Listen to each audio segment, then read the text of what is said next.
Yeah,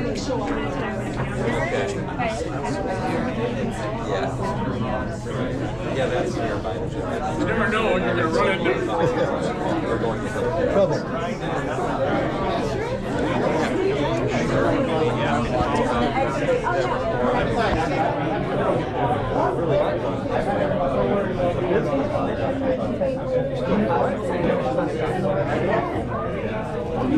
I got them all last week, so I didn't know that way.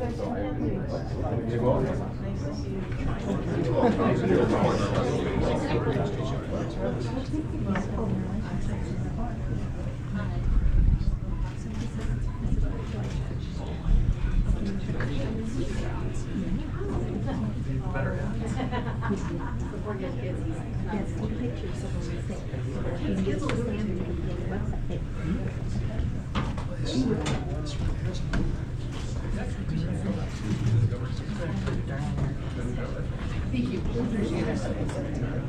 Hi, March.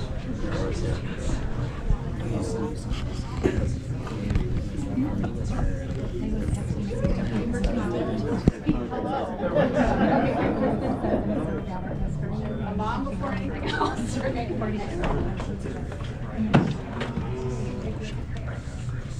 All right. Good afternoon. Good afternoon. My name is Ron Harris. I am the state director here in Minnesota for the Biden-Harris campaign. And first, I just want to say thank you all for joining us today. And a special thank you to Pete Buttigieg and Lieutenant Governor Peggy Flanagan for being here to launch our coalition, Veterans for Biden-Harris. We're here to honor and support our veterans, our service members, and our military families. We want to listen to their experiences, and we want to elevate and uplift their stories. I just want to say thank you to all the veterans, all the service members, all the military families who are joining us here on this panel, as well as those who are joining us here in the room.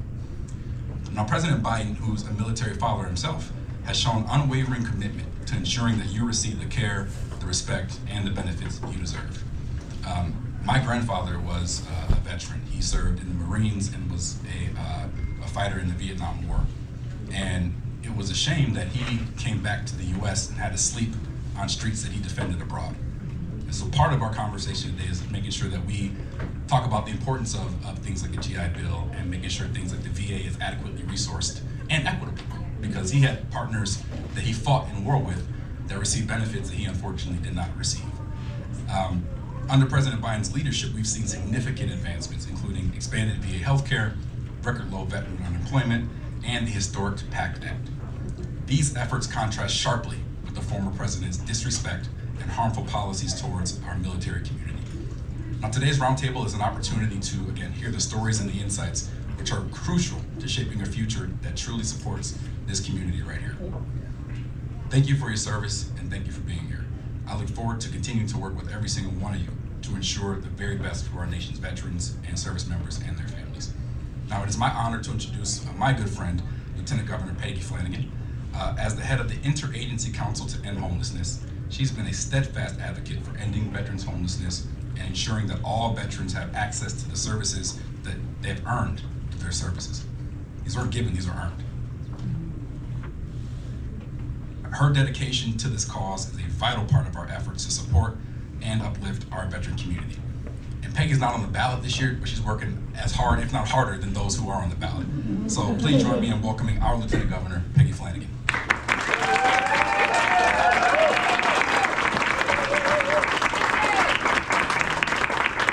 Well, good afternoon. Thank you so much, Ron, and of course, Pete Buttigieg. We are so excited to have you here in Minnesota. And we're so happy to be here at the VFW. I know that you are used to seeing my other half talk about veterans issues, and Governor Tim Walz, who is a veteran himself and has a deep, deep commitment. It turns out we're a good team and we can do both things. But I am here, and I'm here, of course, to say thank you as well.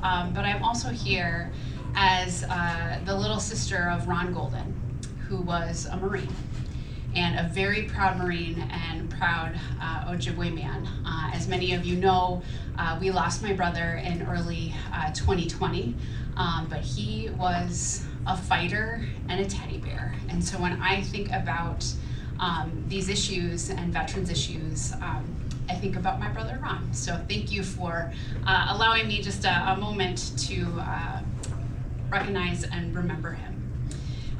Almost every family has at least one veteran, and as someone who is also coming from the Native American community, our community serves in higher rates than any other community in the country. And it's because I think we really value service, but also our warriors and honoring our warriors. And we have seen the Biden-Harris administration have a deep commitment to honoring our warriors and their service. Here in Minnesota, Governor Walz and I have absolutely tried to do right by our veterans. In 2024 alone, we will be opening 3 new veterans homes across the state. We've authorized $15 million for 9/11 service bonuses, expanded health and human services programs for our veterans, and budgeted for new museums and cemeteries to honor the sacrifices of those who have served, including a 4th state veteran cemetery near Bemidji. And while we've been working hard in Minnesota, of course, our incredible partners in President Biden and Vice President Harris have been working hard in Washington. And let's be clear, they have delivered big time. And we're going to talk about that more today. In 2023 alone, the U.S. Department of Veterans Affairs delivered $163 billion in earned benefits to over 6.3 million veterans and survivors. That is a record for care delivered. But instead of stopping there, the Biden-Harris administration is building on their success with a whole host of new initiatives, which include low or no cost healthcare for all living World War II veterans, a new veteran scam and fraud evasion campaign, and a task force to protect veterans and their families from fraud, and signing the PAC Act to ensure that veterans exposed to toxic chemicals can receive the care that they deserve. These are real, tangible actions that are making good on President Biden's promise to honor the sacrifice that our service members make every single day. And we know that there's more work to do, and we need the time to be able to do that work. In the last year, the VIA has issued $105 million in grants for community-based organizations that deliver suicide prevention programs. And the new 988 Veterans Crisis Line has already fielded more than 1.1 million calls, texts, and chats to support life-saving care for our veterans. And finally, the president has called on Congress to triple the number of veterans receiving housing vouchers, which is something that is near and dear to my heart.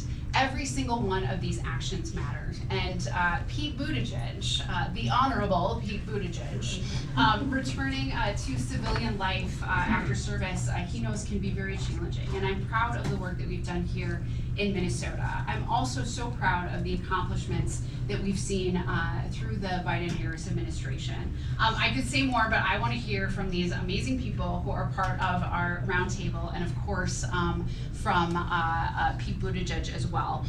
Pete Buttigieg has been many things: the mayor of South Bend, a presidential candidate, a Rhodes Scholar, and a dad. That's my favorite part. He's also a veteran who has served as an intelligence officer in the United States Navy Reserve. He was deployed to Afghanistan in 2014, and we are grateful for his service. He retired from the Navy Reserve in 2017 as a lieutenant, which, if you ask me, is a great title. Friends, please join me in giving a warm Minnesota welcome to Pete Buttigieg.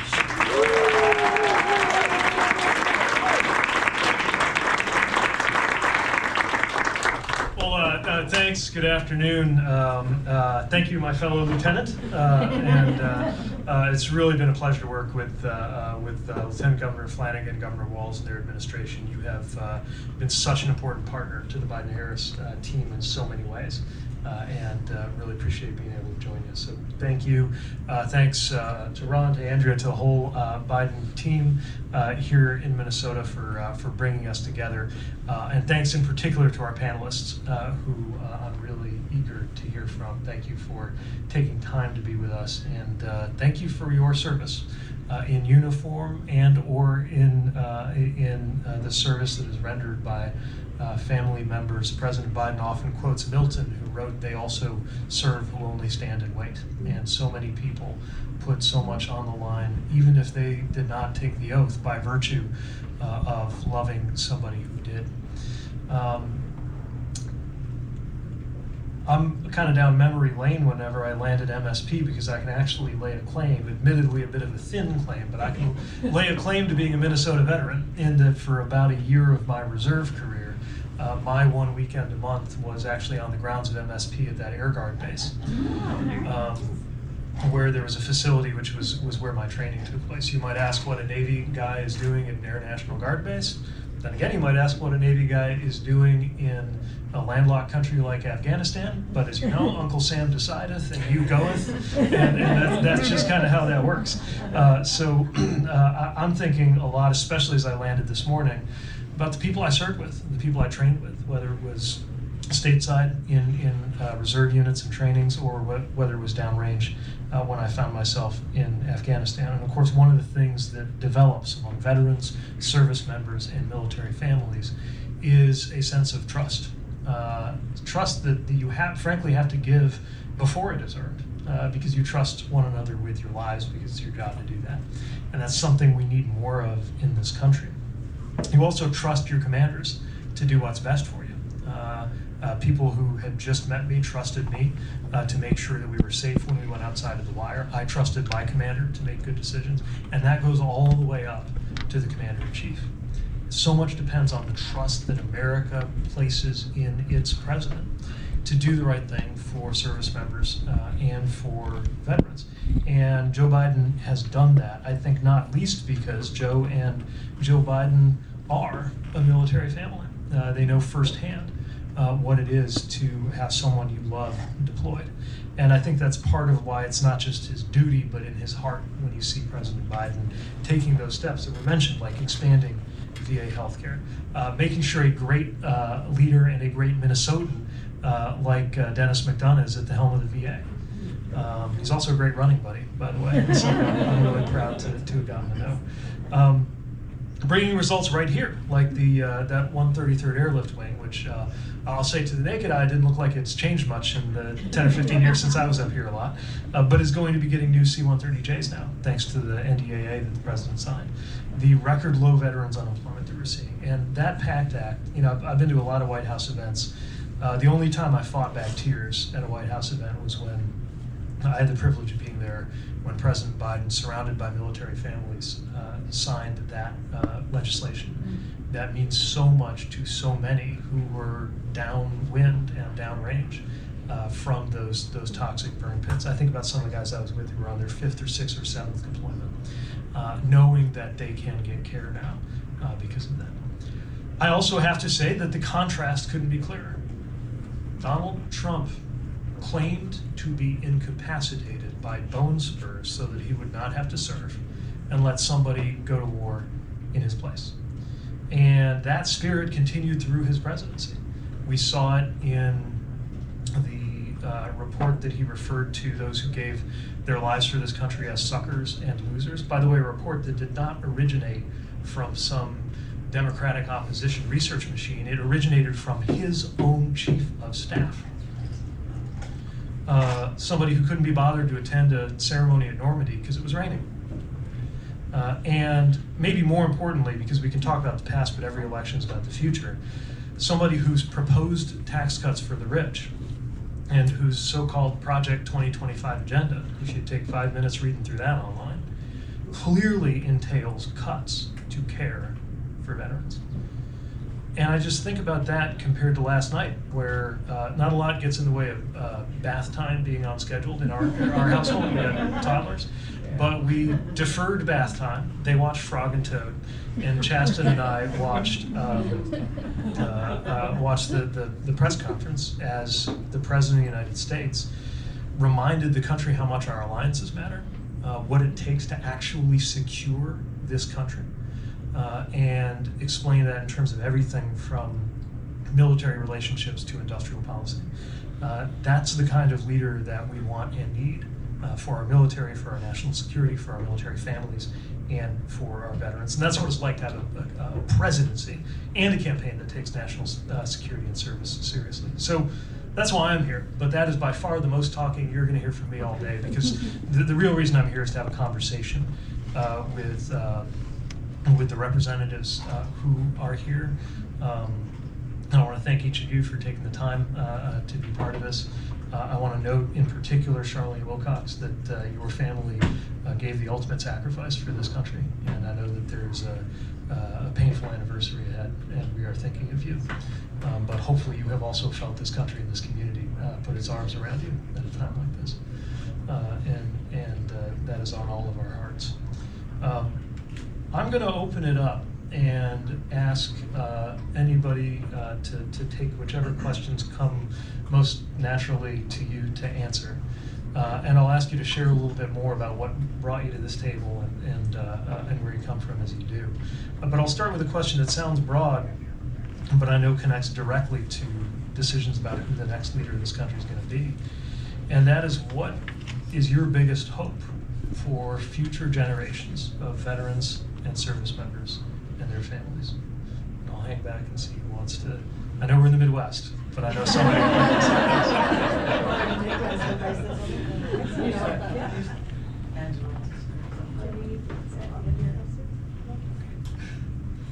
Hi everyone, my name is Andrea Legato.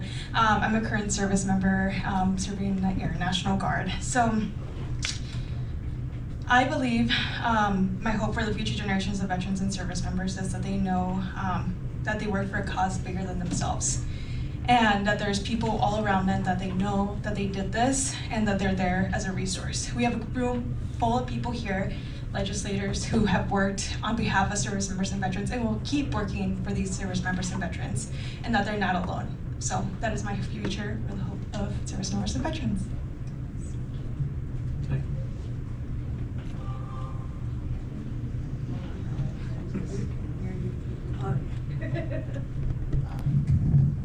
My name is Charlene Wilcox, and I am a Gold Star mother.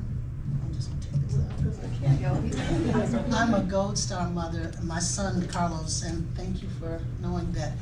July 16th, 2009, my son, along with 4 young men, were killed when their base in Basra, Iraq, was attacked by indirect fire. Not only my son, but 2 other young men were killed, and 1 was injured. My son Carlos it was his first deployment. When he and his brother watched the towers come down, it solidified in Carlos's heart that what he needed to do. He always wanted and talked about going into military, but I think that day solidified it. My hope is that, and especially for African American, I am sitting here for my son and for my African American community to tell you that you are this country. You are every bit this country. My son was very proud. My son was very dedicated. He was a service-oriented young man, always had been. He was a military, he was in the military police unit. He was medic. He had just gotten his degree from Metro State University, and I had just sent him his books to study for his medical school exam. And so he got to be called Doc before he died, even though he didn't get the degree, but he got the honor of being called a Doc. And he served, and it was so good to know that my son was where he wanted to be, doing what he wanted to do. And that in spite of any thing that may have happened to him because he was a black man in America, he knew who he was, and he loved his country and he loved his family. So I see the future as bright, and like I said, and I am here to speak to anyone who thinks that they are not a part of this country because of them being of a different race. You know, that this is your home, this is your country, and you should feel as honored to serve as my son did. We just had a young man from my church who I went to his graduation party the other day, and he's going to the Marines. So young people are still joining, and that's the thing. I lived through the drafts, so I know what it's like to be afraid that your cousin, your uncle, someone was going to be called in. But these kids are volunteering and going, so that's why my hope for the future for them is quite bright, because they are still volunteering and going, and they still know the importance of service. Thank you.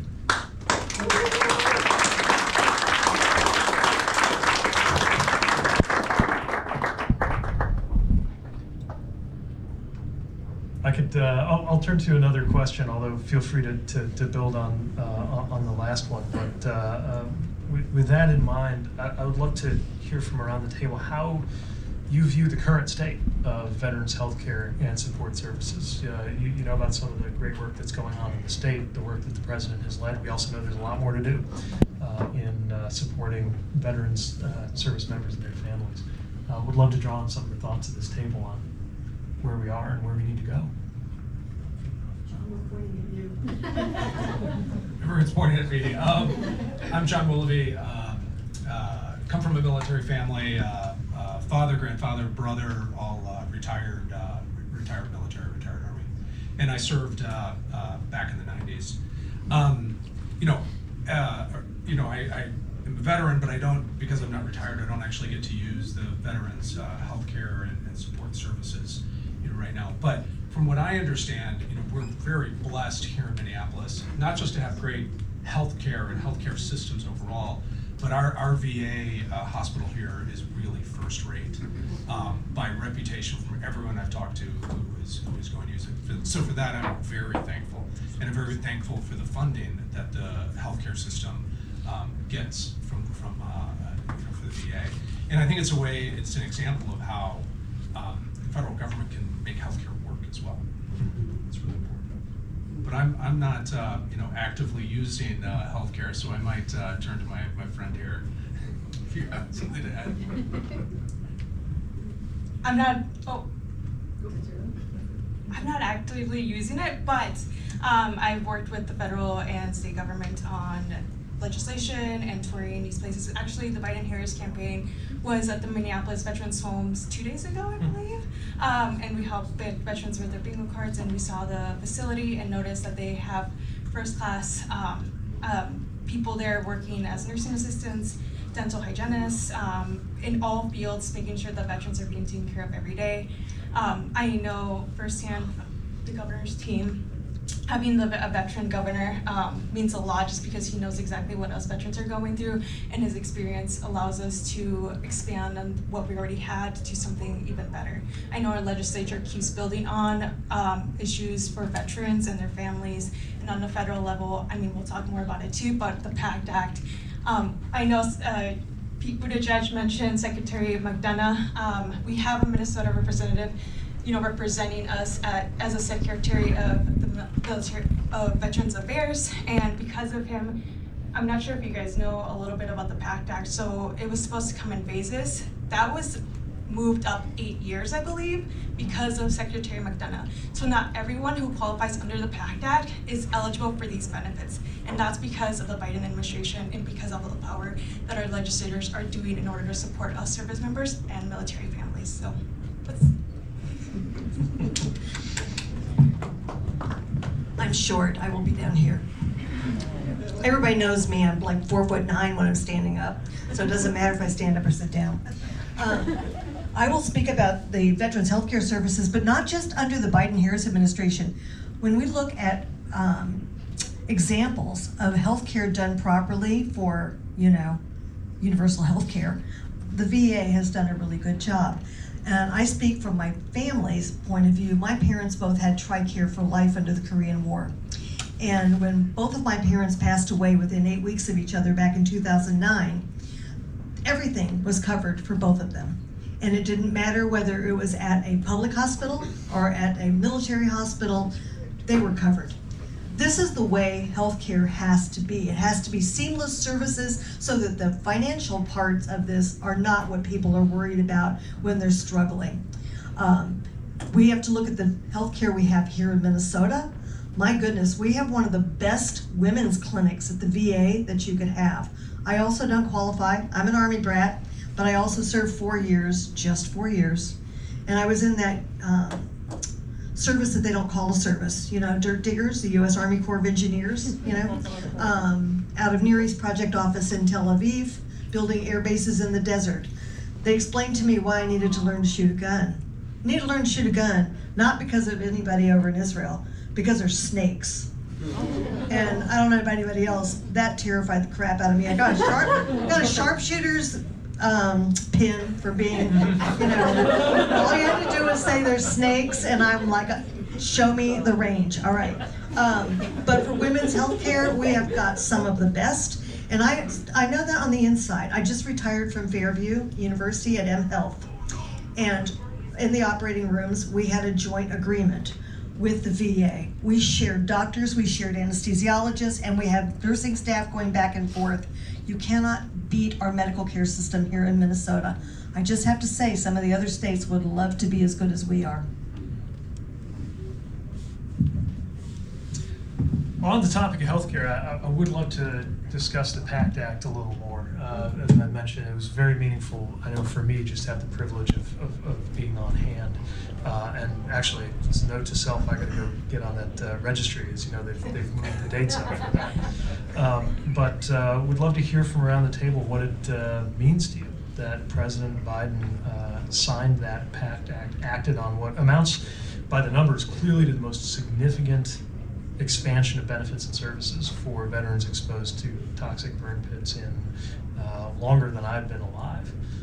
It was a real signal moment, I think, in how we take care. I'll share one more reflection of mine, and then I'll open the floor, which is, to me, it was redeeming for this country, having thought about what happened on the west front of the Capitol in January of 2021.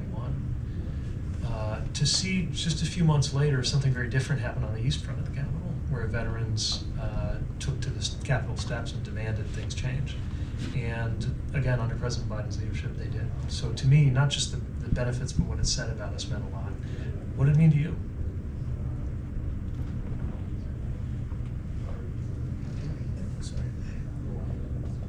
You know, you mentioned redeeming. I think it feels like justice.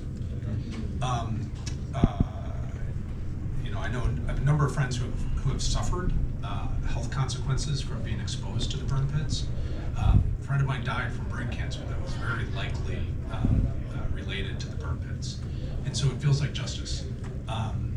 You know, I hope we remember this as we go forward.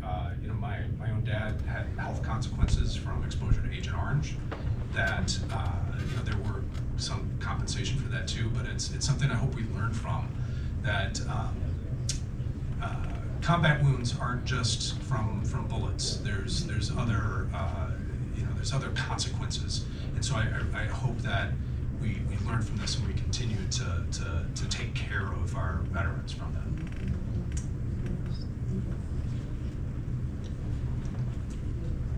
Darcy? Go ahead.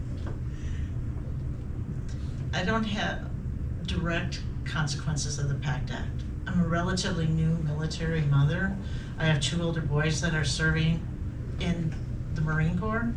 My oldest son has served his 4 years and is now at Arizona State University. And one of the main reasons why he selected down there, and this gets back to support services, there's a lot of veterans that attend ASU because of the community, the family that they find there in the veterans and the Pat Tillman organization mainly.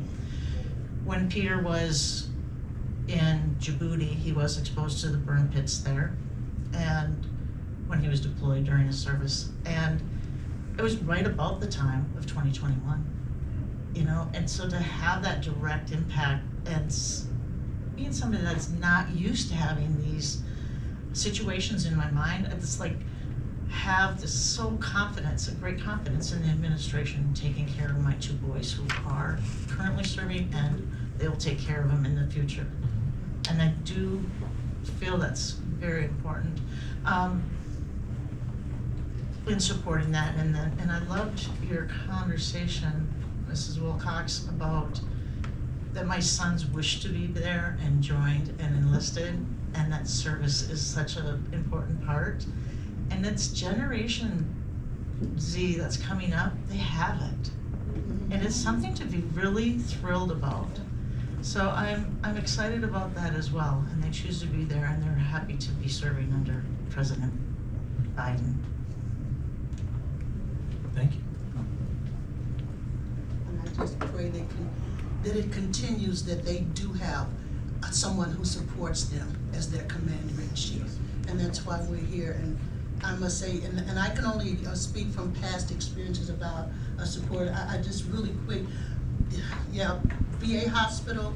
I'm originally from Louisville, Kentucky, but we moved here in 1980, and we moved back to Kentucky a few years later. My husband was a veteran. He was Air Force. He was Air Force, and he was in the Air Force near the end of the Vietnam era. And anyway, he developed a degenerative bone disease, and we were in Kentucky at the time, and he was denied any kind of help in Kentucky. We both looked at each other and said, "Oh my gosh, we got to go back to Minnesota." And we did. And I won't take too much of your time, and I'll tell you more of the story, but anyway. But we did, we looked and said, we've got to get back to Minnesota. He came back up here, went to the VA hospital. They diagnosed him with vascular necrosis, the disease of an 80-year-old man. He was 34 at the time. They got his hip replaced. He was immediately put on disability. We got everything that we needed when we came back here. So, and I've talked to, and I've thanked our governor and our senators. They have been nothing but supportive of me, the state of Minnesota, as a Gold Star mother. Everywhere that I went for Carlos's, any recognitions, any services that I went, at the time Amy Klobuchar was there every step of the way, and Al Franken, they were both there. A lot of people were there at the funeral service, but those two showed up for other things that went on for the next couple of years. So I do know about being supported by our governors and senators here, especially our senators here in the state of Minnesota, and I very much appreciate that. We're glad you went back.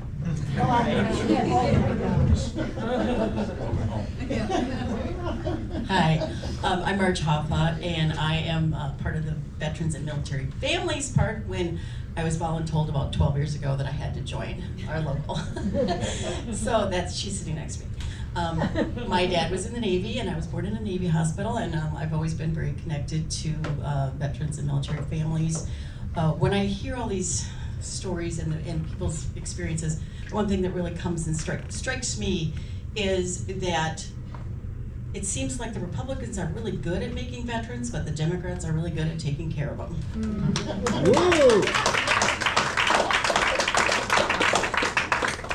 Thank you, President Biden. Well put.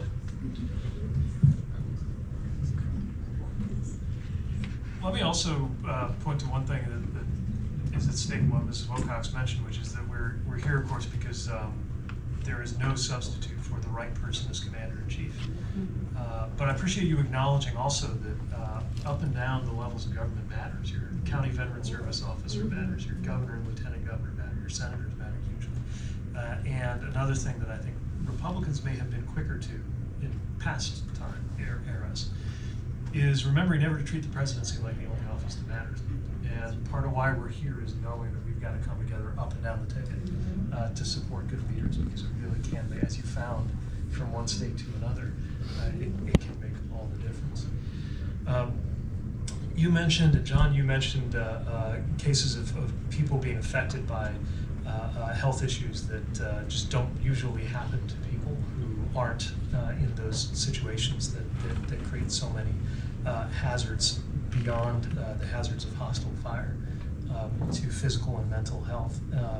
President Biden, as you know, lost his son to brain cancer and believes that that was caused by exposure to chemicals while Bo was in Iraq, and has good reason to believe that's true.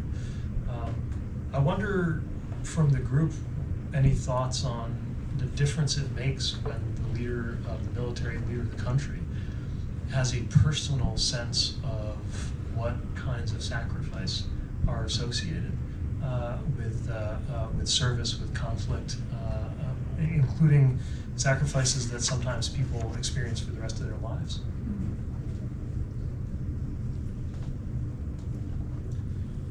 No, I can start on this one. When someone signs up to serve in the military, and when a family signs up to have their child serve in the military, there's you're giving up some of your freedom. You're making a great sacrifice, and potentially putting yourself in harm's way. And so that's a great act of trust in the government and in the leaders that they're going to make a good decision. And it runs both ways. The street runs both ways on this. That the leaders need to act with care, that they are, doing the appropriate thing, taking care of the team, and executing, the mission as it needs to be. But to have someone that cares and is going to be competent and responsible and respect the service members and respect their sacrifice, it's hugely important, I think, for both families and for the service members and for the country, because we're all in this, and we all need to be in it together and trust each other. And so, I'm very thankful to have President Biden, someone who understands the sacrifice, to be there leading the effort.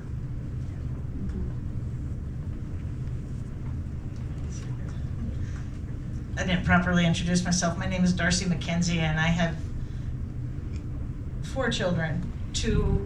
My oldest son served, as I mentioned, and then my second born is at Camp Pendleton, and he's in the Intel Corps.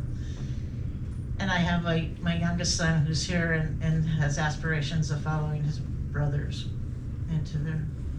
So when I look at my leaders, and of course I look right away to Jill Biden, because she's the mother of the military. And a stepmother, but really, like that mother of the military and how she embraced him. And I had the great opportunity of meeting the First Lady. And she has a very beautiful warmth and embrace about her, and you can tell that they've experienced that and they have that patriotic sense. And one thing that I've always struggled with as being a liberal Marine mom, and when I gather with a lot of other Marine moms, it's always shocking for a lot of them to think that I'm a Democrat. And that Democratic families don't serve in the military. I get that a lot to this day. That's one thing that I'm looking for to the future from my leaders, is to create a sense of community among us who have this feeling. And that's why I'm excited to be working with Mark and Cheryl on our caucus, the Military Families and Veterans Caucus that we have here, started in Minnesota, and really doing outreach to the community in that regard. And so I'm looking for leadership from that, all the way up and down, to make us proud Democratic patriots. As we should be. Yes.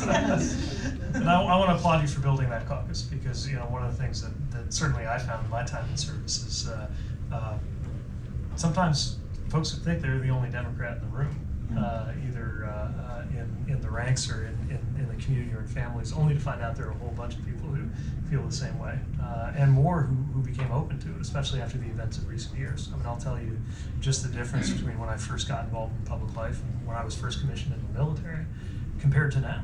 Partly because of what we've seen in recent years, partly because of, frankly, what a figure like Donald Trump said about how the Republican Party had shifted from some of its previous commitments. Its previous commitments on things like democracy, things like freedom, and things like support for the military that I think are especially important right now.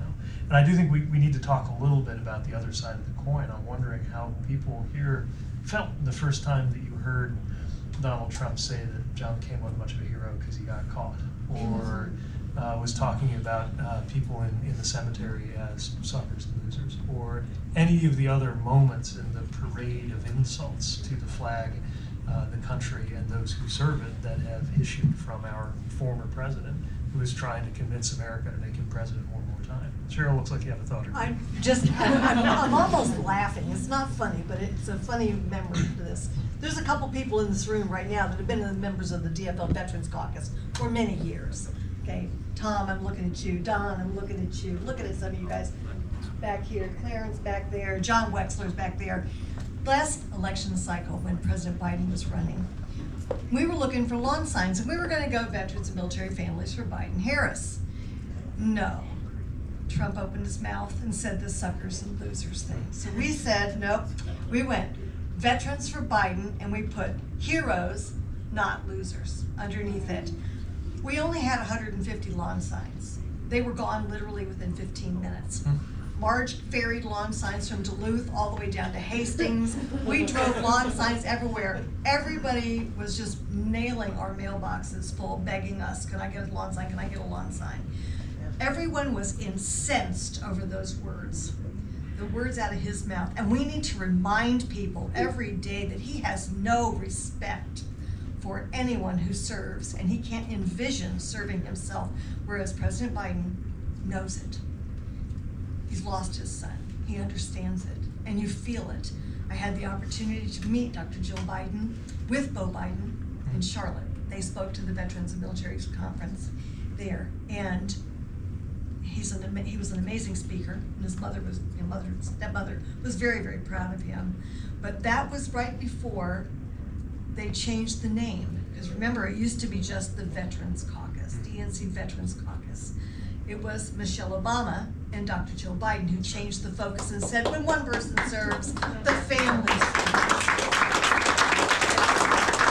My mother always said that. She said she felt like when my dad signed that she signed up too for 21 years. So, everybody knows this, and it's in recognition of that. We have people in office right now, and we need to keep them in office, who respect our service and respect the commitment that we have to keeping this country safe. So if you live here, join the Veterans Caucus. We're going to do those great lawn signs again, because they were hot numbers.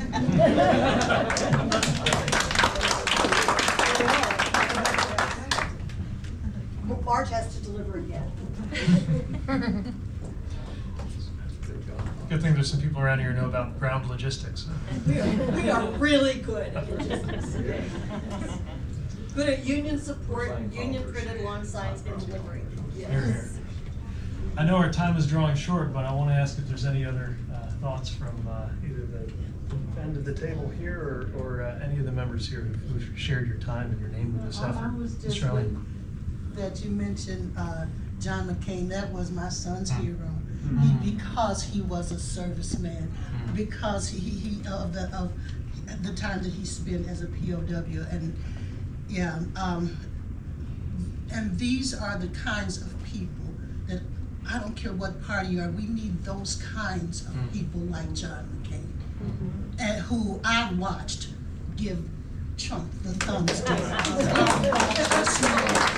And I couldn't be more proud of him, because I know how my son felt about him too. So this is when we talk about of the future of not just our military but of our country. This is what we need. We need more people who are willing to stand up for what is right and not trying to always be right.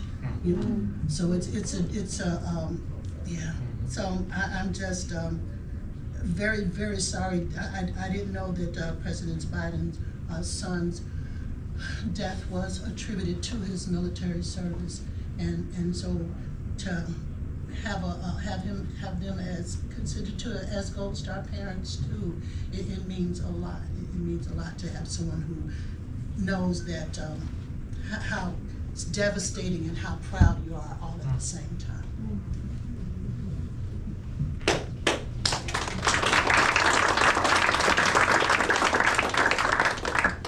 I wanted to just mention in here the one prepared remarks that I had about the future generations. Yeah, good. And what I'm looking for from the administration and all my elected officials is that to serve sounds so vast. To serve your country sounds vast. When you become part of the military and a military family, you're serving your community too. You're serving your hometown. You're serving your home school.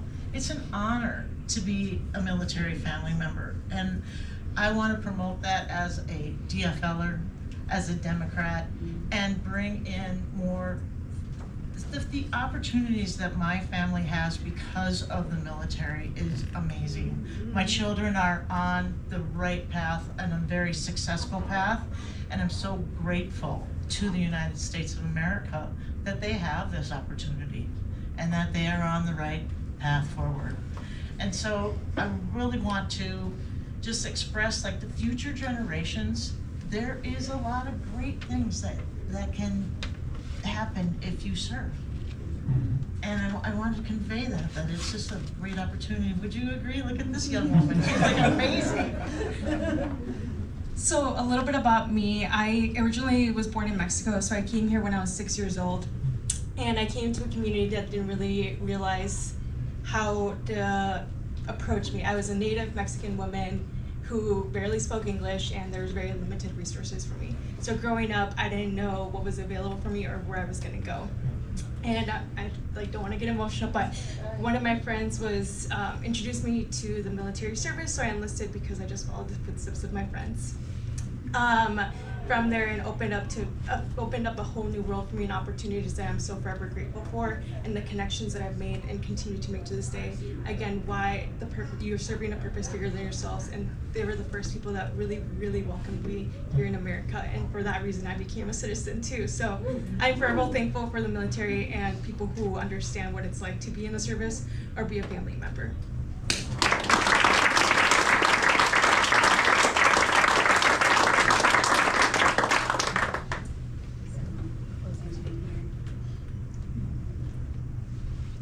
Thank you so much for this conversation. And now I want, Darcy, you're crying, and so I'm going to try not to look at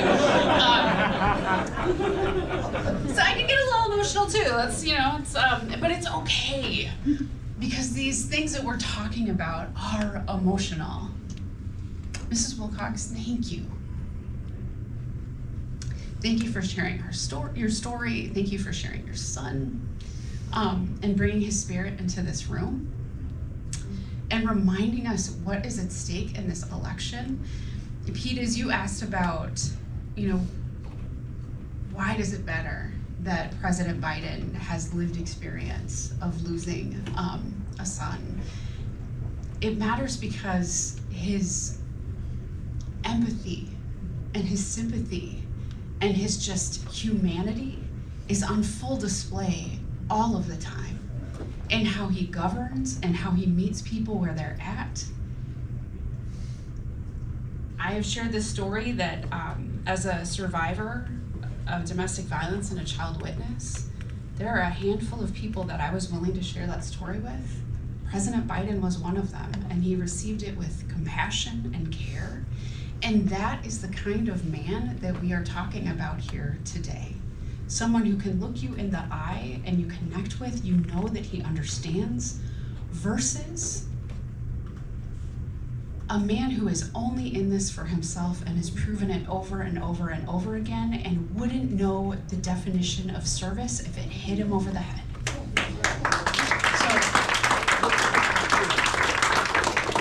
So, we have 116 days. And here in Minnesota, we know about lawn signs. We know about logistics, but we also know that lawn signs don't vote. We know that we have to go door to door, and we have to get every vote, and we have to share these deeply personal stories that you all were willing to share to make those connections. Because we know in Minnesota how to turn folks out and how to do field and what is at stake. And I want a big, bright future for Andrea, for your children, for you specifically. Expectations are very high now that you've been at this. And that our veterans know that we are going to welcome them home.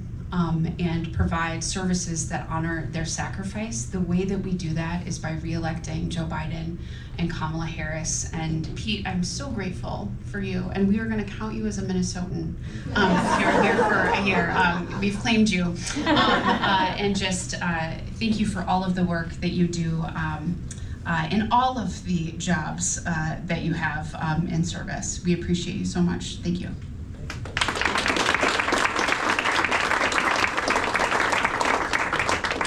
Well, I think that gives us marching orders, so to speak. So I want to thank each of our participants for your commitment, your service, your sacrifice, and your stories.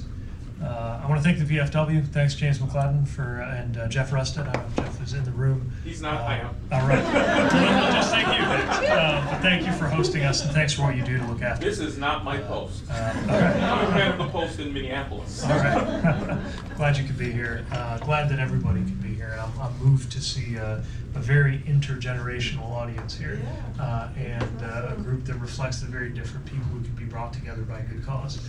Just as the military brings good people together from radically different backgrounds to trust each other with their lives. One of my favorite things about a campaign is it brings people together who would not otherwise get to know each other, but who share a cause, in this case, the cause of making sure that President Biden returns to office and that we're able to continue, by the way, not just holding off some really bad stuff, but building on some really good stuff. And the last thing I'll say is that, you never know what you're capable of until motivation pushes you to do it. The military does that famously in so many ways. But motivation can come from some unlikely places. Cheryl became a sharpshooter, motivated by the unexpected terrestrial threat. So I want everyone here to tap whatever motivates you, whatever propels you, and share that with everybody you know, because 116 days is not a lot of time. We got a lot of work, but we're going to be very proud of what we have to show for that work when I turn up here to celebrate with you sometime after November next month. Thank you very much.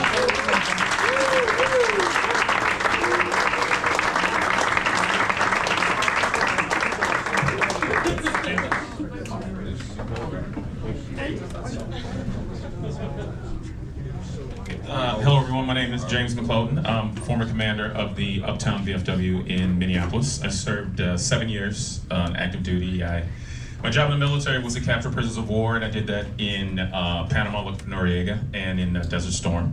And now I work for MACV, so the many statements you made about ending veteran homelessness, that's actually my mission, so to end veteran homelessness. So I'm really glad to be here today, and I really hope that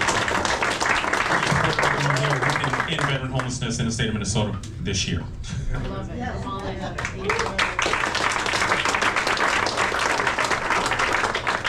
I'm going to close this out. I want to say thank you all for joining us today. Thank you to our panelists. Thank you for sharing your stories with all of us. You heard our marching orders, right? We heard it from Lieutenant Governor Peggy Flanagan. We're going to hear from Pete Buttigieg. We got 1:15 left. That's it. That's not a whole lot of time, right? So every single little thing that you do counts in this election. Every door that you knock, every call that you make, every pot of coffee and hot dish you bring over to my staff who's hungry and tired will count. It is all at the margins, right? We win this election by telling your stories, which is why we want to elevate people's stories today. I got a great team. We're going to come up with a great operation. We got a whole bunch of facts. But really what moves people, as we've seen today, is the stories that we tell, right? This election, yes, it's about Joe Biden and Donald Trump, but it's really more about two competing visions. That's what we're talking about. We're not talking about two men, we're talking about two visions. We're talking about the vision that we want for this country. And we're not gonna let people have a say in this vision without us having a say. So again, thank you all so much for joining us. Thank you all for your service. Thank you all for your sacrifice. 1:15 to go. We'll see you then.